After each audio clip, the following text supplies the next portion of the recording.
ആ പരിപാടിയിൽ പങ്കെടുത്ത കുട്ടിയുടെ രക്ഷിതാവായ ബിജി ഹിലാൽ ചേരുകയാണ്. ബിജി, ഈ ദൃശ്യങ്ങൾ പുറത്തു വന്നിരിക്കുന്നു, എന്താണ് സംഭവിച്ചത് എന്ന് കൃത്യമായി ദൃശ്യങ്ങൾ പറയുന്നുണ്ട്. ഉമാ തോമസ് ആ വേദിയിലേക്ക് വരുന്നു, ഒരു കസേരയിൽ അവർ ഇരിക്കുകയാണ്, സേഫായി സുരക്ഷിതയായി ഇരിക്കുന്നു. അതിനുശേഷം സംഘാടകരിൽ ഒരാൾ പറയുന്നതനുസരിച്ച് അപ്പുറത്തേക്ക് മാറുന്നതിനിടെയാണ് ഈ അപകടം ഉണ്ടായിരിക്കുന്നത്. അതെ അതെ അതെ കേൾക്കാമോ? കേൾക്കാം, പറഞ്ഞോളൂ. ഈ ഞാനൊരു പരിപാടിയിൽ പങ്കെടുത്ത രക്ഷിതാവ് എന്നതിലപ്പുറം ഉമ്മച്ചേച്ചിയുമായിട്ടുള്ള എന്റെ വ്യക്തിബന്ധം എന്റെ 32 വർഷത്തെ സൗഹൃദമാണ് PTയുടെ പെങ്ങളുടെ മകൾ സോണിയയുമായി എനിക്കുള്ളത്. ആ നിലയ്ക്ക് ഉമ്മച്ചേച്ചി എന്ന് പറയുന്നവരോടുള്ള വ്യക്തിബന്ധം എനിക്ക് ഈ അപകടത്തിൽ വളരെ പ്രാധാന്യമുണ്ട്. അതുകൊണ്ട് തന്നെയാണ് പ്രതികൾക്കെതിരെ ഒരു FIR ഇട്ടുകൊണ്ട് അന്വേഷണത്തിന് ഞാൻ മുന്നോട്ട് വന്നത് പോലും. അപ്പൊ അതോടൊപ്പം തന്നെ സാമ്പത്തിക തട്ടിപ്പുകൾക്കെതിരെ ഇപ്പൊ അവരുടെ അക്കൗണ്ടുകൾ മരവിപ്പിച്ചുകൊണ്ടുള്ള നീക്കങ്ങൾ നടക്കുന്നു. ഈ നടപടികളിലൊക്കെ എനിക്ക് വളരെയേറെ തൃപ്തിയുണ്ട്. രണ്ടാമത് ആ വീഴ്ചയിൽ അതിനോടൊപ്പം ഉമ്മച്ചേച്ചിയുടെ തൊട്ടടുത്ത് നിന്ന ആളാണ് പൂർണിമ. ഈ പൂർണിമയ്ക്കെതിരെ നമ്മൾ ആ FIRൽ അന്വേഷണം വേണമെന്ന് പറഞ്ഞിട്ടുണ്ട്. അതിന്റെ എന്തുകൊണ്ടാണ് പൂർണിമയിലേക്ക് പോയെന്ന് പലരും ചോദിച്ചപ്പോ ഇപ്പൊ ആ ദൃശ്യം കണ്ടപ്പോ എനിക്ക് ഒരു സമാധാനം തോന്നി. കാരണം എന്താന്ന് പറഞ്ഞാൽ ഇപ്പൊ എന്റെ തൊട്ടടുത്ത് നിന്നാണ് ഇങ്ങനെ ഒരു MLA താഴെ വീഴുന്നതെങ്കിൽ ആ നിമിഷം ഞാൻ താഴെ ഇറങ്ങി വരികയും അതിനോടൊപ്പം അതിൽ നിന്നും മുക്തമാകാതെ ചിലപ്പോൾ ആ പരിപാടിയിൽ പോലും എനിക്ക് പങ്കെടുക്കാൻ പറ്റിയെന്നിരിക്കില്ല. ഇവരൊക്കെ വളരെ സന്തോഷത്തോടു കൂടി ആ പരിപാടി പൂർണ്ണമായും ഈ റെക്കോർഡിലേക്ക് പോകുന്ന സന്തോഷങ്ങളൊക്കെ പങ്കിടുമ്പോൾ എനിക്ക് ഈ ദൃശ്യം താഴെ വീഴുന്നത് കണ്ടതോടുകൂടെ മറ്റു ചില കാര്യങ്ങൾ പറയാം. അവിടെ വെഹിക്കിൾ എൻട്രിക്ക് കല്ലൂർ സ്റ്റേഡിയത്തില് ഒരു സ്ഥലമുണ്ട്, അവിടെ ആംബുലൻസ് ഉണ്ടായിരുന്നില്ല. അതോടൊപ്പം തന്നെ 2 സ്ഥലങ്ങളിൽ ദിവ്യ ഉണ്ണിക്കും ഇവർക്കുമൊക്കെ വേണ്ടിയിട്ട് കാരവൻ സ്റ്റേഡിയത്തിന്റെ സമീപം ഉണ്ടായിരുന്നു. ആ കാരവൻ ഇപ്പോഴും അവിടെ പൂട്ടിക്കിടക്കാണെന്നാണ് അറിവ്. അതോടൊപ്പം തന്നെ അവിടെ എന്ത് പരിപാടി നടന്നാലും സ്ട്രെച്ചറുമായി കുറച്ചു പേരുണ്ടായിരിക്കും. ഒരു ഫസ്റ്റ് എയ്ഡ് എന്നൊക്കെ പറഞ്ഞ ഒരു ചെറിയ സെറ്റ് ഇടുന്നതാണ്. ഇതൊന്നും അവിടെ ഉണ്ടായിരുന്നില്ല. അപ്പൊ നിങ്ങൾ ആലോചിക്കേണ്ട എന്താന്ന് വെച്ചാൽ ഒരു MLA വീണിട്ടും ഒരു ഞടുക്കവും ഇല്ലാതെ ആ പരിപാടിയിൽ തുടരുന്നവരെ എല്ലാം മനുഷ്യത്വരഹിതമായവരെന്നേ എനിക്ക് പറയാൻ കഴിയുള്ളൂ. ഹ്യൂമൻസ് എന്ന് പറയാനേ കഴിയില്ല. അതോടൊപ്പം തന്നെ എങ്ങനെയാണ് കാരവൻ അതിനുള്ളിൽ കയറിയതെന്നും ആംബുലൻസ് കയറാതിരുന്നതെന്നും ഒരു മെഡിക്കൽ ഫസ്റ്റ് എയ്ഡ് സംഘം പോലും അവിടെ ഇല്ലാതിരുന്നതെന്നും എല്ലാം അന്വേഷിക്കണം. മാത്രമല്ല ഈ പരിപാടിയിൽ ഒരു പിഴവും ഇല്ല എന്ന് പറയുന്ന സംഘാടകരോട് എനിക്ക് പുച്ഛം മാത്രമേ ഉള്ളൂ. കാരണം എല്ലാ പിഴവുകൾ നടത്തിയിട്ടും മുന്നിൽ വന്ന് എങ്ങനെയാണ് ഒരു പിഴവില്ല എന്ന് പറയുന്നത്? അപ്പോൾ ആ വീഴ്ചയുടെ ആഘാതം ഇപ്പൊ നമുക്ക് കൃത്യമായി മനസ്സിലാക്കിയല്ലോ. അപ്പൊ അതുകൊണ്ട് തന്നെ എല്ലാ നടപടികളും ബിജി ഒന്ന് ക്ലിയർ ചെയ്ത് പോട്ടെ. ഇപ്പൊ നമുക്ക് ഈ ദൃശ്യങ്ങൾ വന്നപ്പോൾ താങ്കൾ പറഞ്ഞ പൂർണിമ എന്ന് പറയുന്ന സ്ത്രീയാണോ ആ പിങ്ക് കളർ സാരി ഉടുത്തുള്ളത്? അതെ അതെ, പിങ്ക് കളർ സാരി ഉടുത്തു പോകുന്നത് പൂർണിമയാണ്. ഈ പൂർണിമ സംഘാടകരിലുള്ള ആളാണോ? പൂർണിമ സംഘാടനത്തിൽ വളരെ പ്രാധാന്യമുള്ള ആളാണെന്നാണ് ഞാൻ മനസ്സിലാക്കിയത്. കാരണം മൃദംഗ വിഷന്റെ ഒരു ലിങ്കിൽ ഞങ്ങൾ ഈ പരിപാടി ലൈവായി കണ്ടുകൊണ്ടിരിക്കുമ്പോൾ തന്നെ വളരെ പ്രാധാന്യത്തോടുകൂടി ഇവരുടെ ഈ ഗിന്നസ് റെക്കോർഡ് കിട്ടിയതിനു ശേഷം പൂർണിമയെ അവർ അവതരിപ്പിക്കുന്നുണ്ട്. അതോടൊപ്പം തന്നെ ദിവ്യ ഉണ്ണിയുടെ സുഹൃത്താണെന്നും അമേരിക്കയിലാണെന്നും എല്ലാം പറയുന്നുണ്ട്. അപ്പൊ അതിൽ നിന്നും ഈ പൂർണിമ വഴിയാണോ ദിവ്യ ഉണ്ണി ഇതിലേക്ക് വന്നതെന്നുള്ളത് ഒരു സംശയം കൊണ്ടാണ് അവർക്കെതിരെയും FIRൽ ഒരു പ്രതിയായി വരട്ടെ എന്ന് ഞാൻ പോലീസിനോട് ആവശ്യപ്പെട്ടത്. ഓക്കെ, അപ്പൊ ഏത് രീതിയിലാണ് പൂർണിമയ്ക്കെതിരെ ഇപ്പോൾ ഈ കേസ് എന്തെങ്കിലും എടുത്തിട്ടുണ്ടോ? FIRൽ എന്താണ് പറയുന്നത്? പൂർണിമയ്ക്കെതിരെ ഏത് രീതിയിലാണ്? ഈ വഞ്ചന കുറ്റമാണ് നമ്മൾ ഇവർക്കെതിരെ FIRൽ 3 വകുപ്പുകൾ ചേർത്ത് ജാമ്യമില്ലാത്ത വകുപ്പുകൾ ചേർത്തുകൊണ്ടാണ് പ്രതികൾക്കെതിരെ FIR ഇട്ടത്.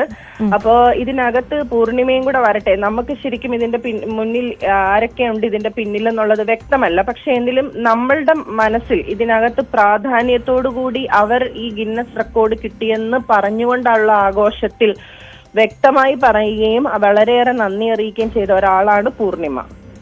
ബിജി, ഒന്ന് തുടരണം. ഇപ്പോൾ നമ്മൾ GCDA ചെയർമാനെ വിളിച്ചിരുന്നു, ചന്ദ്രൻപിള്ളയെ. ശ്രീ ചന്ദ്രൻപിള്ളയെ വിളിച്ചപ്പോൾ അദ്ദേഹം പറഞ്ഞത് എനിക്കിപ്പം പ്രതികരിക്കാനൊന്നും ഇല്ലെന്നാണ് പറയുന്നത്. എന്താണ് ഇതിൽ അദ്ദേഹത്തിന്റെ വാക്കുകളെന്നൊന്ന് അറിയാനുള്ളത് പ്രേക്ഷകരിലേക്ക് എത്തിക്കണമെന്ന് ഞങ്ങൾക്ക് ആഗ്രഹമുണ്ടായിരുന്നു. പക്ഷെ അദ്ദേഹത്തിന് ഇപ്പോഴും മൗനമാണ് എന്നുള്ളതാണ്. GCDA എന്ന് പറയുന്നത് സർക്കാരിന്റെ തന്നെ ഒരു ബോഡി തന്നെയാണ്. GCDAയുടെ ഭരണകാര്യങ്ങളിൽ മേൽനോട്ടം വഹിക്കുന്ന ആളാണ് GCDAയുടെ ചെയർമാൻ ശ്രീ ചന്ദ്രൻപിള്ള. GCDAയുടെ ഒരു ഓഫീസ്, GCDAയുടെ ഈ കലൂർ സ്റ്റേഡിയത്തിന്റെ ചുറ്റിനും തന്നെ ഒരു ഓഫീസുണ്ട്, ഒരു സൈറ്റ് ഓഫീസുണ്ട്. അവിടെ ഒരു എഞ്ചിനീയർ സ്ഥിരമായി ഇരിക്കേണ്ടതാണ്. സ്വാഭാവികമായും ഈ പരിപാടി തുടങ്ങിയത് വൈകുന്നേരമാണ്. രാവിലെ തൊട്ട് വൈകുന്നേരം വരെ അവിടെ അങ്ങനെ നിർമ്മാണ പ്രവർത്തനങ്ങൾ നടന്നിട്ടുണ്ടെങ്കിൽ അതിൽ അപാകതകൾ ഉണ്ടോ എന്ന് പരിശോധിക്കാനുള്ള പൂർണ്ണമായ ഉത്തരവാദിത്തം ആ സൈറ്റ് എഞ്ചിനീയർക്കുണ്ട്. അവിടെ നടന്നിരിക്കുന്ന അപാകതയുള്ള ഒരു നിർമ്മാണമോ അല്ലെങ്കിൽ GCDയുടെ അനുമതി ഇല്ലാതെ നടന്ന ഒരു നിർമ്മാണമോ ആണെങ്കിൽ തീർച്ചയായും അതിനെ പൊളിച്ചു മാറ്റാൻ വരെ GCDക്ക് അവകാശമുള്ളതാണ്. ഉണ്ട്, അത്ര ഒക്കെ ഉണ്ടായിട്ടാണ് അദ്ദേഹത്തിനൊന്നും പറയാനില്ലെന്ന് പറയുന്നത്. ബിജി, നമുക്ക് ഈ ദൃശ്യങ്ങളിലേക്ക് വരുമ്പോൾ എനിക്കൊരു കാര്യം ചോദിക്കാനുള്ളത്, ഈ ദൃശ്യങ്ങൾ ഏതോ ഒരു പ്രേക്ഷകനോ അവിടെ വന്നയാളോ മൊബൈൽ ഷൂട്ട് ചെയ്ത ദൃശ്യങ്ങളാണ് ഇപ്പോൾ പുറത്തു വന്നിരിക്കുന്നത്. അതായത് സത്യം എന്ത് എന്ന് കൃത്യമായി ബോധ്യപ്പെടുത്തുന്ന ആ ദൃശ്യം പുറത്തു വന്നിരിക്കുന്നു. ഇതുവരെയും ഈ പരിപാടിയുടെ സംഘാടകർ, ഇപ്പൊ ഈ പരിപാടി നടക്കുകയാണല്ലോ, ആ സമയത്താണല്ലോ ഉമാ തോമസ് അങ്ങോട്ടേക്ക് വരുന്നത്, മന്ത്രി അടക്കം അവിടെയുണ്ട്. അപ്പൊ ഇതോടെ ഷൂട്ട് ചെയ്യപ്പെടുന്നുണ്ട് പല ക്യാമറകളിലായി. പക്ഷെ ഒരൊറ്റ ദൃശ്യം പോലും ഈ ഡാൻസിന്റേതല്ലാതെ അത് ഇതുവരെ വെളിയിൽ വന്നില്ല. എന്നെ അതിശയിപ്പിക്കുന്ന ഒരു കാര്യം നമ്മളെല്ലാം ഈ പറഞ്ഞതുപോലെ ഇന്നലെ ഈ നിഗോഷ് എന്ന് പറയുന്ന ആള് ചാനൽ പത്രക്കാരോട് ചോദിക്കുന്നു, നിങ്ങളും അവിടെ ഇല്ലായിരുന്നോ, നിങ്ങൾക്ക് എന്ത് ബുദ്ധിമുട്ടുണ്ടായെന്ന്. എന്നോട് പല മാധ്യമ പ്രവർത്തകരും പറഞ്ഞാണ് അവര് നിന്ന സ്റ്റേജ് ആടുമായിരുന്നെന്ന്. അവർ നിന്ന സ്റ്റേജ് ആടുകയായിരുന്നു. അപ്പൊ പോലും പ്രതികരിച്ചില്ല ആരും. ഞങ്ങൾ നിന്ന സ്റ്റേജ് ആടിയിരുന്നില്ലേ, ഞങ്ങൾക്കും സുരക്ഷിതത്വം അവിടെ ഇല്ലായിരുന്നുള്ളൂ എന്ന് മാധ്യമപ്രവർത്തകരും ചോദിച്ചില്ല. ഞാൻ പറഞ്ഞ ഈ ദൃശ്യം എങ്ങനെ മുങ്ങിപ്പോയി എന്നുള്ളത് എന്നെ അതിശയിപ്പിച്ച കാര്യമാണ്. ഇത്രയും ക്യാമറകൾ അവിടെ ഇരുന്നിട്ടും ഇന്നാണ് ഇത് പുറത്തു വരുന്നത്. ഇത് പുറത്തു വരട്ടെ. കാര്യം എന്താന്ന് വെച്ചാല് ഇത് ശരിക്കും നമ്മൾ ചർച്ച ചെയ്യുന്നത് ഒരു ജനപ്രതിനിധി വീണു, ഇതിന്റെ ആഴം, ഇതിന്റെ വ്യാപ്തി എല്ലാം വലുതാണ്. ഒരു 4-5 കുട്ടികൾ അവിടെ വീണിരുന്നെങ്കിലുള്ള അവസ്ഥ എന്തായേനെ? തീർച്ചയായിട്ടും ഞെട്ടിപ്പിക്കുന്ന ദൃശ്യങ്ങളാണ്. അതീവ ദുഃഖം. MLA എത്രയും വേഗം സുഖപ്പെട്ടു വരട്ടെ. സാമ്പത്തികമായി ഇനി ഇങ്ങനെയുള്ള തട്ടിപ്പുകൾ നടത്തുന്നവർക്കെതിരെ കുറച്ചുകൂടെ ജാഗ്രത വരട്ടെ, നിയമങ്ങൾ മാറട്ടെ. ചില വാക്കുകൾ മുഖ്യമന്ത്രിയും പറഞ്ഞിട്ടുണ്ട്. എല്ലാം നന്നായി വരട്ടെ, അന്വേഷണങ്ങൾ നന്നായി പുരോഗമിക്കട്ടെ.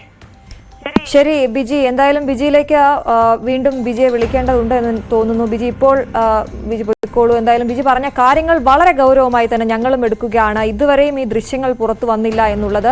ഈ ദൃശ്യം ഇപ്പോൾ പുറത്തു വന്നിരിക്കുന്നത് ഏതോ ഒരു മനുഷ്യൻ അവിടെ വന്ന്. ഡാനി ഇപ്പോൾ തുടരുന്നുണ്ട്. ഡാനി, ഏതോ ഒരു പ്രേക്ഷകന്റെ ആ വേദിക്ക് മുന്നിലുണ്ടായിരുന്ന അല്ലെങ്കിൽ ആ ഗ്യാലറിയിൽ ഉണ്ടായിരുന്ന ആരോ ഒരാൾ പകർത്തിയ മൊബൈൽ ഫോൺ ദൃശ്യങ്ങളാണ് ഈ പുറത്തു വന്നിരിക്കുന്നത്. ഇതുവരെയും ആ വേദിയുടെ ദൃശ്യങ്ങൾ അവർ പുറത്തുവിട്ടിട്ടില്ല. ഇതുവരെയും അത്ര രീതിയിലുള്ള അല്ലെങ്കിൽ അവർ പറയുന്ന കാര്യങ്ങളിൽ ഉറച്ചു നിന്നുകൊണ്ട് തങ്ങളുടെ ഭാഗം ന്യായീകരിക്കുക അല്ലെങ്കിൽ ഈ വേദിക്ക് കാര്യമായ കുഴപ്പങ്ങൾ ഉണ്ടായില്ല എന്നെല്ലാം പറയാൻ കഴിയുന്ന രീതിയിലേക്ക് ഇതുവരെയും അവർ ആ രീതിയിലുള്ളൊരു വിഷൻസോ കാര്യങ്ങളോ ഒന്നും തന്നെയും പുറത്തു വിട്ടിട്ടില്ല എന്നത് തന്നെയാണ്.